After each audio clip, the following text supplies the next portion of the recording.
नमस्कार, मैं हूं पवन त्यागी। पश्चिम बंगाल की मुख्यमंत्री उन्होंने एक बार फिर बहुत बड़ा विवादित बयान दिया है और उन्होंने इस बार भी बिना नाम लिए भारतीय जनता पार्टी को यह कहते हुए दोषी बताया है कि केंद्रीय एजेंसियों का मोदी जी दुरुपयोग कर रहे हैं। उन्होंने एक प्रेस वार्ता में बोला कि ये जो लोग अभी केंद्रीय एजेंसियों के कारण से अपनी ताकत दिखा रहे हैं, कल को जब ये सत्ता में नहीं रहेंगे तो यही केंद्रीय एजेंसी इनको घर से कान पकड़कर निकालेंगी और बाहर कर देंगी। सवाल यह है कि ममता बनर्जी जो भर्ती घोटाला है, शिक्षा भर्ती घोटाला, जिसमें उनके मंत्री जेल के अंदर बंद हैं, उनके विधायक जेल के अंदर बंद हैं, उनकी पार्टी के खासम खास अफसर और उनके जो प्रशासन के लोग हैं वो जेल के अंदर बंद हैं। और यह भी ममता बनर्जी को ध्यान रखना चाहिए कि भारतीय जनता पार्टी, मोदी या अमित शाह के कहने पर कार्रवाई नहीं हो रही है। यह कार्रवाई जितनी भी हुई, यह हुई है कलकत्ता हाईकोर्ट के कहने पर।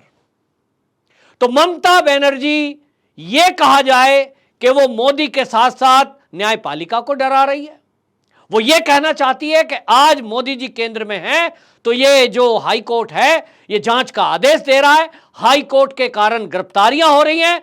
ये नाम तो उन्होंने लिया नहीं, तो मैं तो इसका अर्थ ऐसे ही लगाऊंगा कि ममता बनर्जी जजों को धमका रही हैं और वो ये कहना चाह रही है कि जो आज ये जज के कारण कार्रवाई हो रही है, कोर्ट के कारण कार्रवाई हो रही है, कल को जब मोदी सरकार हट जाएगी, भाजपा सरकार नहीं रहेगी और जिस दिन ममता बनर्जी देश का प्रधानमंत्री बन जाएगी, अगर तब ये उन लोगों को ईडी सीबीआई से परेशान कराएगी और कान पकड़ करके घर से निकलवाएगी।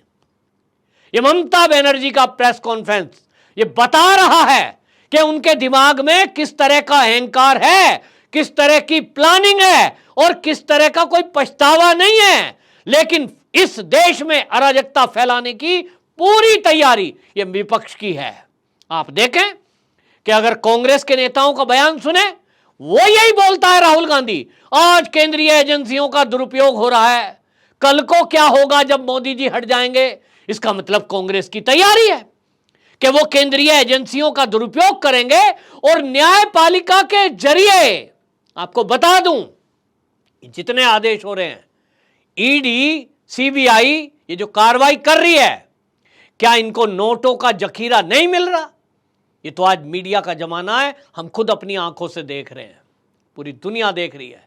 करोड़ों करोड़ों रुपए ट्रक भर करके मिल रहे हैं, दीवारों के अंदर से, कमरों में, फ्लैटों में, बैगों में, पलंग के नीचे भरे हुए हैं, किसने नहीं देखा। केंद्रीय एजेंसियां काम कर रही हैं तो उनको कोर्ट से आदेश मिलता है कि जाइए छापा मारिए, और छापे में नोट मिल रहे हैं तो उठा करके उनको जेल में डाला जा रहा है। अब आप जज साहब को धमका रहे हैं, अब आप देश के प्रधानमंत्री को डरा रहे हैं, अब आप देश के गृह मंत्री को डरा रहे हैं, आप सीबीआई के ऑफिसरों को डरा रहे हैं, आप ईडी के अफसरों पर दबाव डाल रहे हैं, यह कहकर कि हम आएंगे तो हम देखेंगे। शिवसेना का संजय राउत जेल के अंदर बंद है, उनकी धमकी देख लो, केंद्रीय एजेंसियों का दुरुपयोग हो रहा है, अभी सत्ता की पावर है, सब इंतजार में है। जितनी पार्टियों के नेता और उनके निकट अफसर जेल की सलाखों के पीछे भ्रष्टाचार के कारण गए हुए हैं, वो सब इंतजार में है। इसका मतलब कि मोदी सरकार किसी तरह हटे और हम सत्ता में आए, फिर मर्जी से लूटें, और जिन्होंने लूटा है, मोदी जी कहते हैं उन्हें लौटाना होगा, लेकिन यह देश का विपक्ष कहता है जो जेल के अंदर बंद है उनको लौटाना होगा, यानी जेल से ये बाहर ले आएंगे, फिर से खुलकर भ्रष्टाचार करेंगे, फिर से 2G, 3G, 4G, कॉमनवेल्थ, जितने घोटाले हुए हैं इनसे बड़े बड़े घोटाले करेंगे और इनको कोई पकड़ने वाला नहीं होगा, कोई गिरफ्तारी नहीं होगी, कोई नेता जेल नहीं जाएगा। कभी कोई घोटाला खुला, कोई कंप्लेंट हुई तो ये जजों को धमकाएंगे। ममता बनर्जी क्या कहना चाहती है? ममता बनर्जी कह रही है हमारी सत्ता आएगी तो हम इनको कान पकड़ करके बाहर निकालेंगे। मान लो ममता बनर्जी जजों को नहीं धमका रही है, वो देश के प्रधानमंत्री या गृह मंत्री को धमका रही है कि हमारी सरकार आई तो हम ये एजेंसियां इनका कान पकड़ करके निकालेंगी।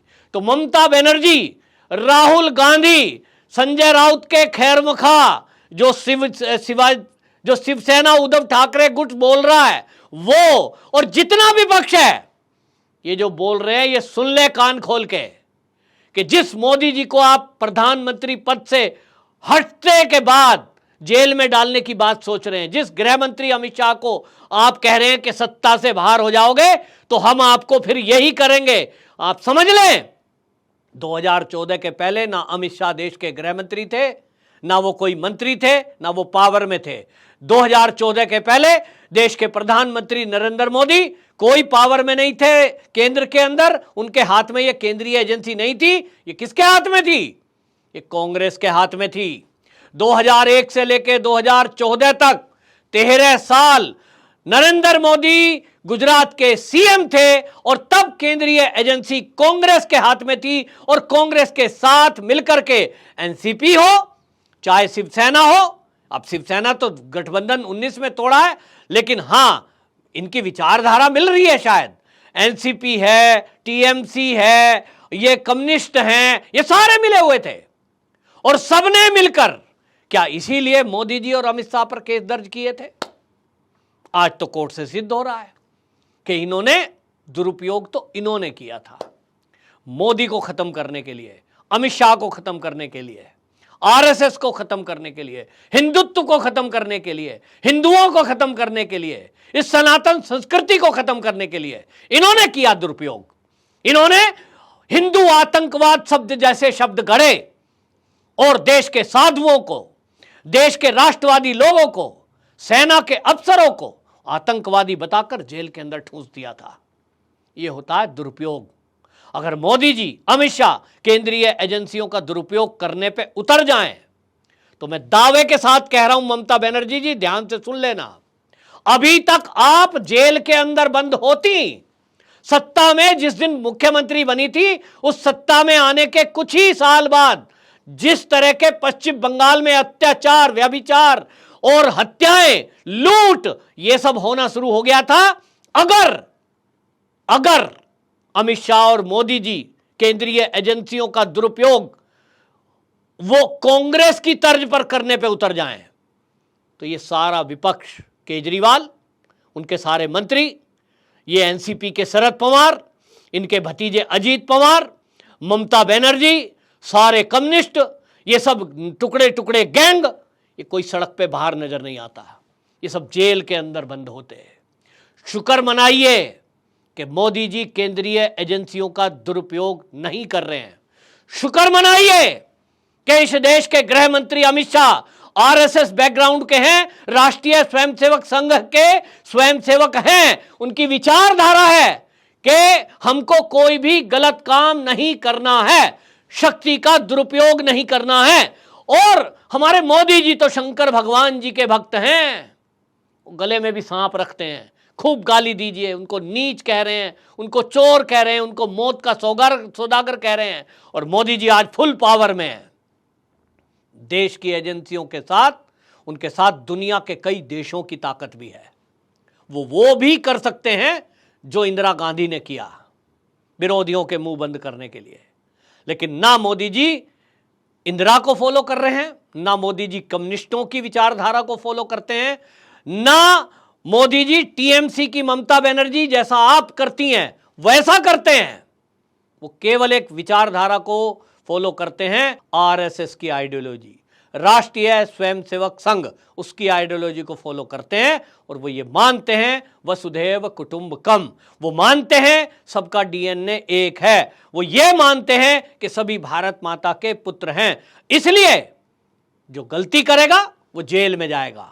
2001 से 2014 में प्रधानमंत्री बनने तक मोदी जी सीएम थे और केंद्र में फुल पावर में, जो ये आज राहुल गांधी, सोनिया गांधी, मल्लिकार्जुन खड़गे और ये टीएमसी चिल्ला रही है कि हम सत्ता में आएंगे तो वैसा करते। सत्ता में आने के बाद भी जेल में आप उसी को डाल सकते हो जो भ्रष्टाचार करके नोटों की गड्डियां घरों में रखेगा, उसको जेल में डाल सकते हो। जो व्यभिचार करेगा उसको जेल में डाल सकते हो। जो देश की विरोधी गतिविधि करेगा उसको जेल में डालोगे। जो पदों के दुरुपयोग करते हुए भ्रष्टाचार करके और अरबों करोड़ों रुपया बैंकों में या घरों में, तहखानों में, दीवारों में छुपा कर रखेगा। आप एक ईमानदार व्यक्ति जिसने अपने भतीजा, भाई, बहन, इन सबको किसी 1 रुपए का लाभ नहीं पहुंचाया, इवन उनकी नौकरी तक में मदद नहीं करी लगाने में।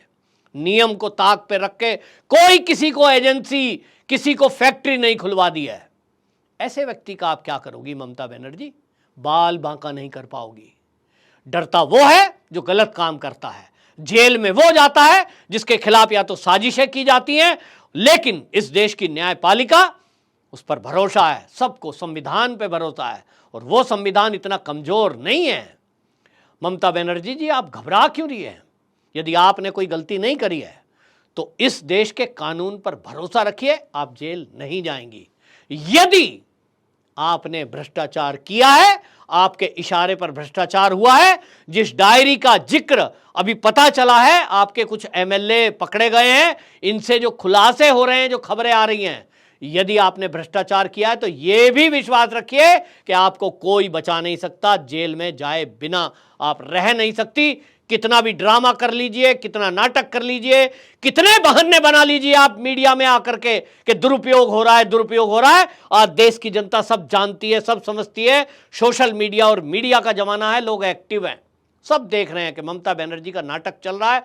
पता तो यह चल रहा है, जिन लोगों ने कंप्लेंट करी है वो कोई मोदी जी के आदमी नहीं है जिन्होंने कोर्ट में कंप्लेंट करी है। 7-7 लाख रुपए लेकर नौकरियां दे दी गई, 6ठी पास को टीचर बना दिया गया।